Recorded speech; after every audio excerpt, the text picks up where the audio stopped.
Greetings fellow simmer and welcome to more Gripper Sim 4K eye candy action. This week we're looking at Carenado's PA-28, but first what I did was I downloaded Orbex's version of Stableford for Flight Sim 2020. I noticed there's no slopes in the runway and there was no transition from the asphalt onto the grass. Look, that looks FSX, that runway to me. Look at the numbers of the runway, they're just plastered down there like they dropped it down from the sky. The building here to the right of the White House has been demolished 20 years ago. And you can see the graphics, I didn't go close up, but they're really, they're old school. It's a port. It's a port. Again, from Orbex. This is an asset, this guy's an asset from Asobo, right? Keep in mind for the moment. It is FSX, but it looks kind of okay from here. It's kind of acceptable and that's fine. But I just feel I also bought Dublin and that's what set me off because Dublin is just as bad. I know this is a port because of Colin here. This is Colin. This is Colin from probably 1994.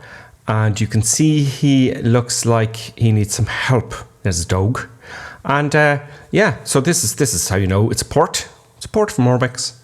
And I'm not impressed. Now, what annoys me is Asobo have put in such an effort to allow developers to have really cool sceneries. And I've seen the good ones before. Now, I know I've been bitching an awful lot on the channel with porting and all this nonsense. But I think in future, this is from FSX. Look at this, right? Hang on, look. There's a Asobo guy looking away like I have nothing to do with this, mate. Nothing to do with this whatsoever. And this next clip is how it should look like. Look at the difference, see? 1996. To 2020. So anyway, I'm only going to show in future developers runways that are really, or airfields that are really, really good, because I don't want to be negative on the channel, do I? But I need to warn you. I just wanted to tell you, just to let you know, if you're looking at Orbex, be careful, because you don't want to be disappointed. I bought Dublin as well, and I was kind of disappointed, so that's what set me off. Anyway, this is not about crappy sceneries. This is about Carenado's PA-28. I know I'm a little bit late. Carenado's version of the PA-28R Arrow III for Microsoft Flight Simulator 2020 is available at the Microsoft Flight Simulator store. That's their in-game marketplace. Now, a little bit about this aircraft. It has been one of the most popular low-wing, retractable gear, constant speed propeller trainer aircraft of all time, alongside the Cessnas. Now, it's a very versatile aircraft. Initially, when it came out, it was used for family or work. Now, no one flies to work. They thought we'd all be flying to work back in the day, right, when this is made, but it hasn't worked out like that. There's no flying cars. I'm very disappointed. Anyway, when it came out, it was reasonably economic, but it's still a reasonably capable and very good cross-country aircraft, especially a trainer.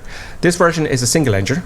It has 4 seats, it's 200 horsepower, it has a cruise speed of 138 knots and a maximum range of 850 nautical miles, fully loaded with full tanks. The features include 2 default GNS 430s for navigation. It has a custom Saitek 55 autopilot. It has a custom KR87 ADF. It has a custom BK KN62 DME, and it has a default GTX 330 transponder. The engine and wind sound effects when opening and closing the doors are absolutely fantastic. It has original HQ digital stereo sounds recorded directly from the real aircraft. All engines, knobs, switches, buttons, and different elements in the cockpit have their own sounds, so the sounds are very good. Realistic flight dynamics compared to the real airplane. Realistic weight and balance, tested by several pilots for maximum accuracy. Now, I'll be hopping in the cockpit as well, and I'm going to give you my feelings as a real-life pilot.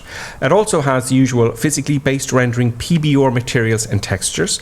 PBR materials are authorized with industry standard software used by film and gaming industries. That's what PBR is. And you just expect that from now on, okay? It's just the way it is. Also, it has its tablet interface for controlling static elements, pilots, opening and closing door, and starting options such as cold and dark and ready to taxi, etc. This aircraft also comes with 5 liveries, and it has a whole load of PDF documents when you download it for things like emergency procedures, normal procedures, performance tables, reference cards. It has instructions for the autopilot, checklists, and so on and so forth. I went looking to see if it was a port. I even went under the dashboard to see if there was any old graphics, but there wasn't. Nighttime, it looks really good. I think the lighting outside and inside the cockpit it's going to be great for night flying. You can dim the lights, etc, etc. So at night time it looks pretty good. This is the modern cockpit, of course. It's not the old school one. Now, first question you're going to ask me is, what's the difference between this and the Just Flight version? Well, the Just Flight version is a bit more expensive, and this is not so expensive at all. So, what's the difference? Well, this is a more modern cockpit, okay? Also, like the Just Flight, you can use the circuit breakers here, but this one you can't. Big deal, you know. The Just Flight one, you have choice of 3 Garmin GPSs. In this one, you only have the 430. Now, some things in this you might prefer than the Just Flight, and there might be some things in the Just Flight that you prefer that don't have this, okay? So it's really subjective, and I can't tell you which one is better, really. So it is quite subjective. But let's just carry on. We're going to do a quick flight. We're going to have a quick play with it, and I'm going to give you my reaction as a real-life pilot that flies these, and we'll see how we get on. Now, I have flown this quite a lot today, and I can say safely, this is the updated version, by the way, so everything's working very, very well. The autopilot is working, the VOR lock is working, everything's working as I can see it, okay? It's essentially the same aircraft, right, but it's more modern. Now, very first off, I'll have a look at their iPad here. Okay, now they always have a little iPad. You can switch it off down here, or you can switch it on by clicking on the top of the control column. So you can remove all the static elements that are outside. You can remove the pilot's faces from inside. You can open and close the door. So if I want to close the door, I'll just click here. I think it's this one. Sounds very good, very realistic. And the next page here it has, now you can reset it to code and dark, so it switches everything off and resets the aircraft as you would expect. You can have it set for ready for taxi or ready for takeoff. Ready for takeoff, it start the engine, switch on all the appropriate systems, etc, etc. So that's nice and handy. It's like Control E. Next, you've got a checklist. Nice simple checklist, not too complicated. You know, one for landing and one for takeoff. Okay, it can be more complicated than that, but they have documentation along with the aircraft, so that's fine. You can look it up on the web and find a checklist anywhere. Now you're probably wondering, what about the interactive checklist? This one does not have it either. So a lot of aircraft I'm reviewing does not have the checklist. Now the Spitfire I reviewed a while ago does have an interactive checklist, but it didn't really work very well if you look at the review. Now, I reached out to Carenado and I asked them, I didn't think they'd come back to me, to be honest with you, didn't they? You know, because they're busy. They came back to me straight away, all right? And they said, well, we're not using the checklist because, first of all, we do find that not a lot of people find the checklists important for the type of aircraft we make. In other words, they're very simple to start. They're single-engine aircraft, mostly with Carenado and some twins. But moreover, they said, well, the SDK makes it incredibly complicated. It's very long-winded. You actually have to program it in to the simulator. So the SDK fundamentally isn't ready yet. So they could have put the effort in, but the price is quite low. So sure enough, it'll happen in the future when the SDK improves, I would imagine. Okay. Now, am I forgiving Carenado for this? Yeah, they came back to me really quick. They're really honest, right? And, you know, it's just the SDK. There's no point shooting them over that for the price you're paying for it. Now, I won't forget the big jets if you pay over 50 quid, which I paid 50 quid for the CRJ. And they didn't put the effort in. There's a lot of effort into it, apparently. So I'm not going to forgive the big jets, because we've got to push for this, guys, especially in the big jets. Not so much these, maybe, but the big jets. So let me know what you think in the comments. Am I being too soft? I don't know. But that's not included. But that's fine, because I'm going to show you how to start it up now. And it's very easy. Now, let's do, what we're going to do is we're going to quickly take off, do a quick circuit, and I'm going to give you my opinion as a real-life pilot on one of these, what I think, and how realistic it is compared to the real thing. As much as you can in a flight simulator, okay? So, let's get rid of our little friend. Is there anything else here I didn't show you? No, it's everything. So let's get rid of him, and let's just quickly start it up. So I'm going to get rid of the control column here, so you can see the fuel is on. I have the left tank, that's the right tank, that's off. So we're going to be in the left tank. Usually it's the fullest tank. We need also to make sure the mixture is rich, to add fuel to the engine. We need the battery master on. Sounds pretty good to me. And let's have a look at the prop start. Over we go, over we go, over we go. About magnetos and start. Sounds pretty good to me. Sounds pretty damn good to me. Yeah? I'm not complaining. That sounds like a real aircraft. Like a real PA-28. Now, let's play with some things. Let's put on the master radio. Oh yeah, some people are having a problem with the autopilot master. It won't switch on for them. You have to have the radio master on first, and then you can put on the autopilot master. But you shouldn't have it on the ground, so switch that off. If you are continuously having problems after the update, I had a little issue. I don't know if it's this or not, but I went to remove it from the Microsoft simulator, and it said it did, but the files were still buried in the file system. So you have to go into your file system and remove it. I'll show you very quickly. So if you're going to reset, okay, and the update's not working for you, you go into, where is it? I have mine in M.2 drive. You go into Flight Simulator, you go into Official, you go into One Store, and you'll see it down here somewhere. You see Carenado PA-28. You just remove that folder. Then you go back, you reload Flight Sim, and download it, because you've paid for it already. And that'll fix everything. It did for me, at least. So that's that out of the way. Happy days. Let's go fly, shall we? Let's remove the brakes. Now the brakes are on. If you see down here, when I press the B button, there we go, brakes are off, and let's taxi and see how that feels like. So I'm adding a bit of power here. Go on, okay.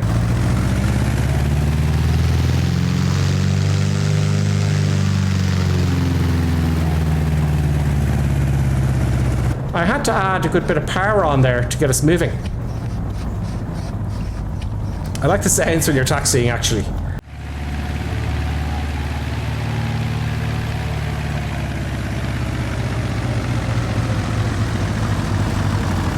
I've flown here in Stapleford before. There's not a lot of room between your wings and all the nonsense they have on either side. It's a very thin taxiway.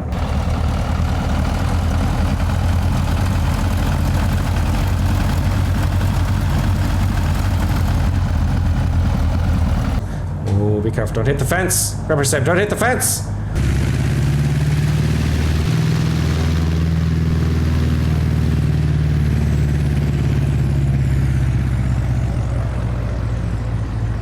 It's gas, look. It looks like he's waiting for his instructor, look. And he's planking it. Oh, what am I going to do? Yeah. There's another one waiting for us. That's just like in real life. They're waiting for the instructor. It's absolutely hilarious. I'm going to come to a halt here and power off and just jump on the brakes there. Oh, I like the way the nose goes down like that. That's very good. Brakes are on. And let us put in the Lamborn VOR. And if I remember, it's 115.6 for the Lamborn VOR, right? Which is just up here, right? I'll show you that when we take off. Now, I want to switch to, this is COM 1, NAV 1. COM 2, NAV 2. We want NAV 1 off here, okay? So, push, I'm going to activate NAV. Switch from COM to NAV so I can operate the buttons. Big knobs for big numbers, and small knobs for small numbers. Decimal 6. Oh, okay. We're going to activate him now. We're going to make it. This is the standby one that I'm on, and this is the active one. So click here. 115.6, and there we go here. I'm going to put my autopilot. I'm going to set my autopilot after takeoff to 210. You'll see here. Let me just move the cursor here. I'm moving the heading bug to 210, and that's where the direction we're going to be taking off, because I'm going to take off, level off, and then activate the autopilot, just so you can see it working. So that's the first thing, okay? The Lamborn VOR is just to the south of us, so I'm going to keep switching it. That's for the from flag. See that little thing there? That's a from flag, okay? So you want with a to flag. To flag is pointing the same direction as this arrow here in the HSI, okay? It does take a little bit of time. I wonder, yeah. I wonder, is my Saitek working? Sometimes it works, and sometimes it doesn't. Okay, there we go. That's it. There we go, that's nice. So it's working. Happy days, and I'll show you that as we take off. Okay, let's, we wanted to part. Okay, we'll leave all that nonsense out. I won't bore you to tears. Let's switch on some lights. I should have the beacon on, which is very naughty of me. Let me put on the nav, put on the landing light, fuel pump on, we leave the autopilot master off. I'm going to make sure I have heading here. So the minute I switch on the autopilot master, it'll follow the heading and level off. Okay, great. So a bit of power here, brakes off. Let's take off. Go on, go on, go on. A lot of power to get this moving. An awful lot of power. I was streaming at this, it was at the weekend before last, or last weekend, and the HSI wasn't slaved to the compass. So that was a bug they fixed there. Now Carenado always have updates after they release something. There we go. Now I just come to, I know I'm not straight, big deal. I just want to get the VOR so you can see it. Let's just move the, let's just get a little bit more. So if we head on that heading, takeoff heading, that'll be the VOR. Right, let's fly like we started, full power. Oh, I need some flaps, 10 flaps. Okay, T's and P's are in the green, RPM's all good, manifold pressure's fine, airspeed's alive. We're barreling down the runway. I'm going to take a little bit of pressure off the nose wheel. That's just a little bit.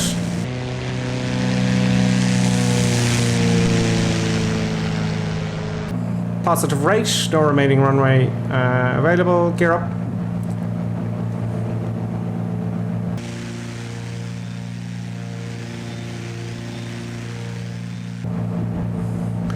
There's the VOR.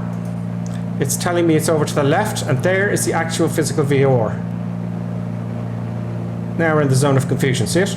That is the actual station there. Great. Let's take our flaps up. The flap seems to be fixed, that's great. Happy days. Let's put on the autopilot. Now let's just climb up to 1,000 feet first. And yeah, I'm just trimming here now. Let's have a look. Okay, that's nice. That's not bad. Is it turning over to the left? Yes, it is. Is the ball behaving as it should? Well, it's not really turning to the left an awful lot. Okay, let's level off here at 1,000 feet. Good, good, good. Now, I don't have my TQ6 set, so... Oh, I want 25, please. And 25. So it's a little bit finicky with the mouse. Oh, that'll do. Okay, that'll do. And let's activate the autopilot. But first, before you activate the autopilot, make sure your heading bug is set. Otherwise, it's going to give you a fright. So autopilot active, and let's do that. Let's just trim up first. That's fine. Autopilot on. Now we're on autopilot, and we're going to turn the aircraft. I'm not too concerned about the heading. There's the heading bug there, and we're turning. So it's fine. So we're going to turn around the opposite direction. There we go. Sounds are great. So gear up, flaps up. We're in cruise. That's fine.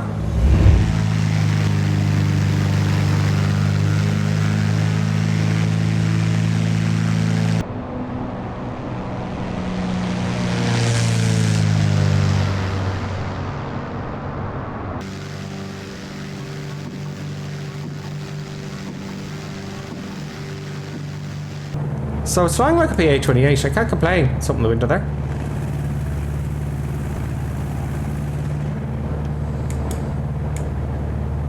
Let's just pitch there for a little bit for speed, and we get our 75 knots. Yeah, it's a little bit pitchy nose, but that's no big deal. It feels like it's heavy in the nose.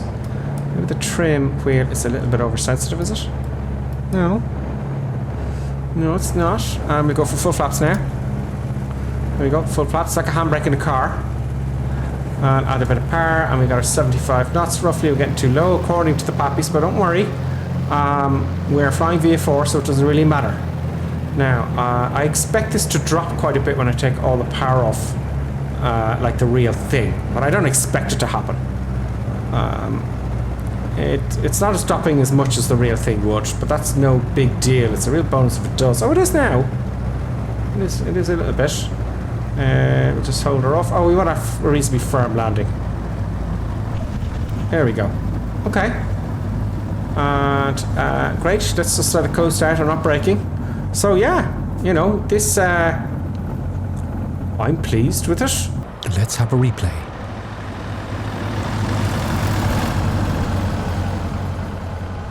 And that is the PA-28R Arrow III from Carenado for Microsoft Flight Simulator 2020. Yeah, I recommend it, absolutely. If you're into these aircraft, you can't go wrong. Now, also, some of the recording or the replay function I'm using, the software is a little bit dodgy. So you'll notice the gear coming down that time, it looked a bit odd. I think that's the replay function I'm using. I'm waiting for Sobo to come out with their replay function in order to do it properly. So I may take a next weekend off or the weekend off after that. I don't know which yet. But if you don't see me on, it's because I need that time off. But until then, I will see you for more Gripper Sim 4K Eye Candy action.